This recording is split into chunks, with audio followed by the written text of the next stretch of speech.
ஐரோப்பாவில் புவிசார் குறியீடு ஈரோடு மஞ்சள்னா அது கூடுதல் விலை கொடுத்து வாங்கிப்பாங்க. குறுக்குமண் அதிகமா இருக்கு, கண்டென்ட் அதிகமா இருக்கு, கூடுதல் விலை வாங்கிப்பாங்க. இது செய்யணும். ஆனா அதை பத்தி எந்த அக்கறையும் இல்லை, எந்த கவலையும் இல்லை. ஆஸ் யூஷுவல் சொல்லி நாங்க அறிவிப்பு தான் இருக்கோம். அது விவசாயிகள் எப்படிப்பட்டாலும் எப்படி கஷ்டப்பட்டாலும் எங்களுக்கு கவலை இல்லை என்று இருக்கின்ற ஒரு ஆட்சி இப்போ இருக்குது. ஆனாலும் எங்களுடைய கோரிக்கைகள், விவசாயிகளுடைய கோரிக்கைகள், பாட்டாளி மக்களுடைய கோரிக்கைகள் இதெல்லாம் மஞ்சள் விவசாயிகளுக்கு தனியான கவனம் செலுத்தி இது நம்ம மஞ்சள் விவசாயிகள் நம்மளுடைய பொக்கிஷம், நம்ம அவங்களை பாதுகாக்கணும், மஞ்சளை இன்னும் மேம்படுத்தணும், இன்னும் பிரபலப்படுத்தணும். இப்ப இலங்கையில ஒரு குவிண்டால் மஞ்சள் இன்னைக்கு 70,000 ரூபாய்க்கு 80,000 ரூபாய்க்கு. அப்போ இங்க இருந்து மஞ்சள் இலங்கைக்கு ஏற்றுமதி செய்யறதுக்கு எதுவாக இருக்கும். ஏன்னா இப்போ இந்தியாவில் 7.25 லட்சம் ஏக்கர்ல மஞ்சள் வந்து விவசாயம் பண்றாங்க. ஒரு வருஷத்துக்கு 11 லட்சம் டன் மஞ்சள் வந்து உற்பத்தி செய்யறாங்க இந்தியாவில். தமிழ்நாட்டில் ஒரு 1.25 லட்சம் டன், அதிகமாக நல்ல மழை பெஞ்சதுன்னா நல்ல சீசன் 1.25 லட்சம் டன், இல்லைன்னா 1 லட்சம் டன் வருது. ஆனால் விலை 8,000 அப்புறம் வந்து 12,000, 13,000, 14,000 வருது. குறைஞ்சபட்சம் 25,000 ரூபாய் ஒரு குவிண்டால் 100 கிலோவுக்கு மஞ்சள் விவசாயிகள் கொடுத்தா நிச்சயமாக அது மிகப்பெரிய அளவில் வளர்ச்சி பெறும், நமக்கும் பெருமையா இருக்கும். உலக அளவில் இன்னும் நமக்கு அந்நிய செலாவணி வந்து ஈட்டக்கூடிய ஒரு பொருள், நம்ம விளை பொருள் வந்து மஞ்சள். அரசு கவனம் செலுத்தி இது பண்ணணும். அது நாங்கள் தொடர்ந்து அழுத்தம் மஞ்சள் சம்பந்தமாக வந்து திமுக தலைமையில ஆட்சி அமையும் சொல்லி இப்ப இன்னைக்கு ஒரு தொண்டர்களுக்கு கடிதம் இருக்காரு. உறுதியா இருக்காரு 7வது முறையா வரும்னு சொல்லி. நீங்க தொடர்ந்து பல இடத்துல பிரச்சாரம் பண்றீங்க. மக்கள் மத்தியில் எப்படி இருக்கு திமுக? அதே சமயத்தில் அதிமுக கூட்டணிக்கு எப்படி இருக்கு? அது நான் செல்கின்ற இடங்களெல்லாம் திமுக மீது மக்கள் மிகுந்த கோபத்தில் இருக்கிறார்கள். நான் சொல்றது மக்கள் என்று சொன்னாலே அடிப்படையில் விவசாயிகள், அடுத்தது பெண்கள், அடுத்தது பெற்றோர்கள், அடுத்தது தொழிலாளர்கள், அடுத்தது வந்து இளைஞர்கள், ஏன்னா வேலை இல்லை, அடுத்தது வந்து அரசு ஊழியர்கள், அடுத்தது வந்து நெசவாளர்கள், அடுத்தது மீனவர்கள். அனைத்து தரப்பு மக்களும் நான் இந்த 100 நாள் நடைபயணத்தில் எல்லா மக்களும் சந்திச்சு வரேன். ஒரே ஒரு நபர் கூட திமுகவுக்கு நல்லா செய்யறாங்கன்னு நான் இது வரைக்கும் நான் என்னுடைய நேரடி சந்திப்புல, கூட்டம் வருது லட்சக்கணக்கான மக்களை கூட்டம் மூலமா சந்திக்கிறேன். ஆனா என்னோட நேரடி சந்திப்புல ஆயிரக்கணக்கான மக்களை நான் சந்திச்சிருக்கிறேன். ஆனா அதுல ஒரு நபர் கூட திமுக பத்தி நல்லதா சொல்லல, திமுக மறுபடியும் வரணும்னு சொல்லல. இதுதான் உண்மை நிலவரம், இதுதான் கள நிலவரம், அடித்தள மக்களுடைய நிலவரம் இதுதான். ஆனா இது விளம்பரப்படுத்திக்கிட்டு நாங்க தான் இப்படிதான் பொய்ய திருப்பி சொல்லிட்டு இருக்கோம். இன்னைக்கு கூட ஒரு பொய்ய சொன்னாங்க. என்ன பொய்? நாங்க திமுக வந்து நெல் கொள்முதல் செய்யறதுல சாதனை பண்ணிட்டோம்னு சொல்றாங்க. இது சாதனை கிடையாது, வேதனையான ஒரு செய்தி. என்ன சொல்றாங்க சாதனையா? நாங்க வந்து இவ்வளோ நாங்க கொள்முதல் பண்ணிருக்கிறோம் 4 வருஷத்துக்கு. நான் கேட்கிறேன், தமிழ்நாட்டில் நெல் பயிரிடு செய்யுது, நெல் சாகுபடி செய்கிற அதாவது இந்த 4 ஆண்டு காலத்தில் தமிழ்நாட்டில் 4,80,00,000 டன் வந்து நெல் கொள்முதல் செஞ்சிருக்கிறாங்க. ஆனா அதுல அரசு கொள்முதல் செஞ்சது எவ்வளவு தெரியுமா? 1,70,00,000 டன். மீதி இருக்கிற எண்ணிக்கையில வந்து தனியார் மண்டிகள் தான், அவங்க தான் கொள்முதல் செஞ்சிருக்கிறாங்க.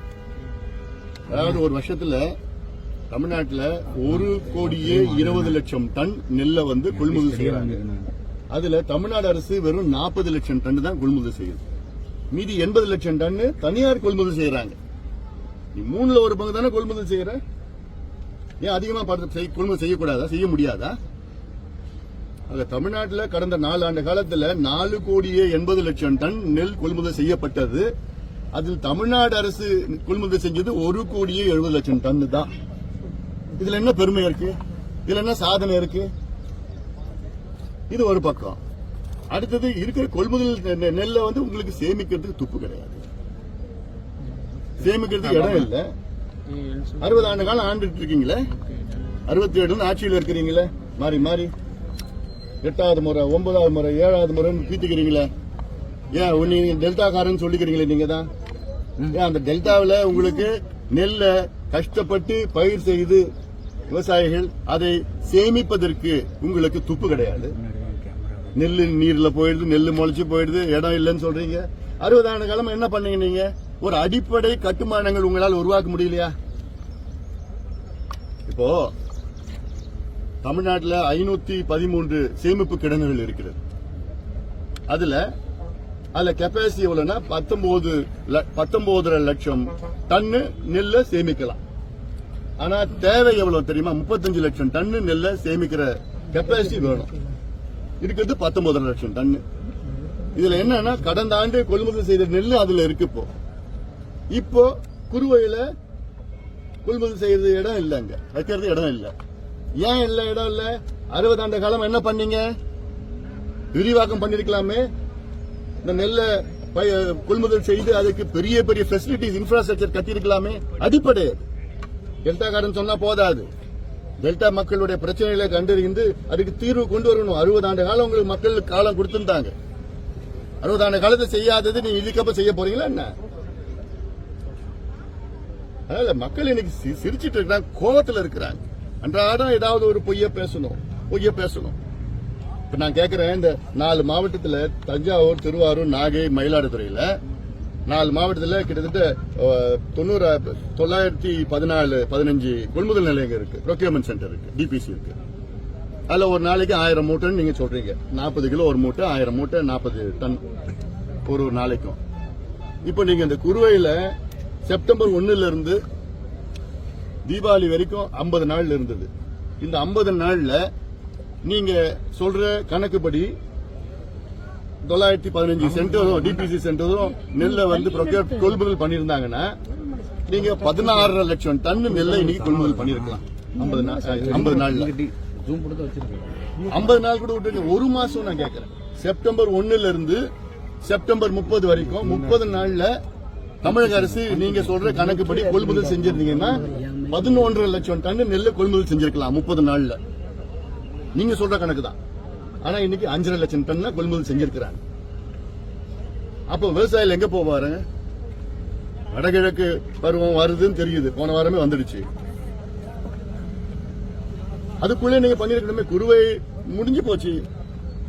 இப்ப சம்பா பயிரிட போன மாசமே இருந்து பயிரிட ஆரம்பிச்சிட்டாங்க. சம்பா அதுல 2 லட்சம் ஏக்கர் சம்பாவில இருந்து முழுகிடுச்சு. அவங்களுக்கு நிவாரணம் என்ன பண்ண போறீங்க? அதுக்கு என்ன பொய் சொல்ல போறீங்க? முழுகல, பயிரெல்லாம் நல்லா இருக்குன்னு சொல்ல போறீங்க. விவசாயிகள் மகிழ்ச்சியா இருக்கிறாங்கன்னு ஒரு பொய்ய சொல்றாரு வேளாண் துறை அமைச்சரும் உணவுத்துறை அமைச்சரும். எந்த விவசாயி மகிழ்ச்சியா இருக்கிறாங்க தமிழ்நாட்டில்?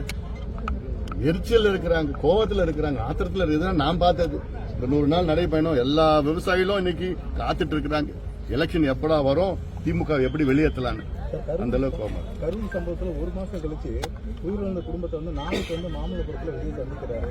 அந்த உயிரிழந்த குடும்பங்களுக்கு நேர்ல விஜய் சொல்லக்கூடிய வார்த்தைகள் என்னவா இருக்கும்? இது கேள்வி அவர்கிட்ட போய் கேளுங்க. இல்ல 1 மாதம் கழிச்சு அதான் இந்த கேள்வி அவர்கிட்ட போய் கேளுங்க. ஏன் அதான் நீங்க அவர்கிட்ட கேளுங்க. நான் அதுக்கு பதில் எப்படி சொல்ல முடியுங்க? அவர் தான் அதுக்கு பதில் சொல்லணும். ஏன் திமுக ஆட்சி வந்து கடந்த 4 நாங்கள் 90% வாக்குறுதிகள் நிறைவேற்றியிருக்கோம். அந்த புக் என்ன இருக்குப்பா, விடியல் எங்கேன்னு புத்தகம் நம்ம நண்பர்கிட்ட கொடுக்கப்பா. நான் ஒரு புத்தகம் போட்டிருக்கேன், 1 மாசம் ஆச்சு அந்த புத்தகம் போட்டு ஆவணம். அதுல விடியல் எங்கேன்னு ஒன்று பேரை போட்டிருக்கேன். அதுல வந்து திமுக கொடுத்த 505 வாக்குறுதிகள் தமிழ்நாட்டுக்கு கொடுத்திருக்காங்க தேர்தலுக்கு முன்பு. அதுல எவ்வளவு நிறைவேற்றிருக்கிறாங்க முழுமையா பாத்தீங்கன்னா 66 வாக்குறுதிகள். இன்னும் கொஞ்சம் வாக்குறுதிகள் அரைகுறையா நிறைவேற்றிருக்கிறாங்க.